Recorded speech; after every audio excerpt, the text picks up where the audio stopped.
জুলাই বিপ্লবের পর ভেঙে পড়া রাষ্ট্র মেরামতের সংস্কার প্রস্তাবে রাজনৈতিক দলগুলোর সাড়া আশা জাগিয়েছে নতুন বাংলাদেশ বিনির্মাণে। এর সঙ্গে যোগ হয়েছে দেড় যুগের ভোটাধিকার ফিরে পাওয়ার আকাঙ্ক্ষা পূরণে দ্রুত নির্বাচন আয়োজন।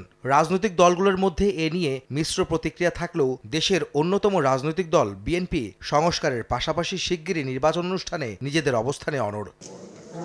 আর এ নিয়ে বরাবরের মতোই কিছু মহলের সমালোচনার মুখে বিএনপি। দলটি সংস্কার চায় না, ক্ষমতা চায়, এমন অভিযোগে দলটির নেতাদের সাফ জবাব, স্বৈরাচারী সরকার ক্ষমতায় থাকতেই রাষ্ট্র মেরামতের ৩১ দফা দিয়ে এসেছেন তারা। জাতীয় ঐকমত্য কমিশনের সংস্কারের প্রস্তাবেও সাড়া দিয়ে বিএনপি ইতিবাচক অবস্থান নিয়েছে বলেও জানান নেতারা। সংস্কার নিয়ে তো বিএনপির কোনো সমস্যা নেই। বিএনপি তো এই সংস্কারের কথা বলতেছে আজকে ৭-৮ বছর থেকে। একবারে কি সংস্কার হয়? সংস্কার চলতেই থাকবে। যে সরকারে আসুক সংস্কার করতে হবে, যেগুলি হাতে আছে এগুলি, আবার নতুন নতুন সংস্কার।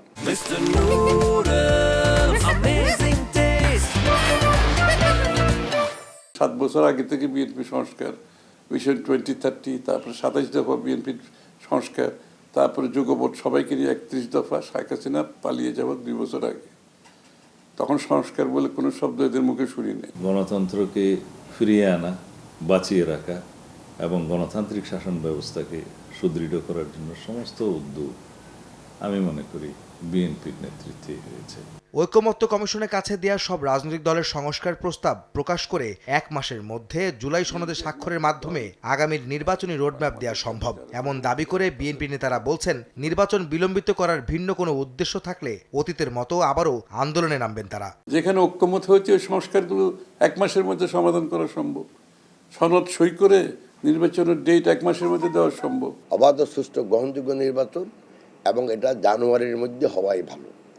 এর পরে গেলে এটা এই জাতি, জনগণ, বিএনপি আমরা মানব না। বিএনপি নেতারা বলেন, ডিসেম্বরের মধ্যে নির্বাচন হলে অন্তর্বর্তীকালীন সরকারের অধীনেই জাতীয় নির্বাচন নিরপেক্ষ হতে পারে। প্রফেসর মোহাম্মদ ইউনূস তিনি তার নিউট্রালিটি, নিরপেক্ষতা বজায় রাখবেন, সেটা আমরা আশা করি। ডিসেম্বরের মধ্যেই নির্বাচনী রোডম্যাপ আদায়ে নিজেদের মতামতের সঙ্গে ঐক্যমত্যে শরিক ছাড়াও বিভিন্ন রাজনৈতিক দলের সঙ্গে আলোচনা চালিয়ে যাচ্ছে বিএনপি। আহমেদ সালেহীন, সময় সংবাদ, ঢাকা।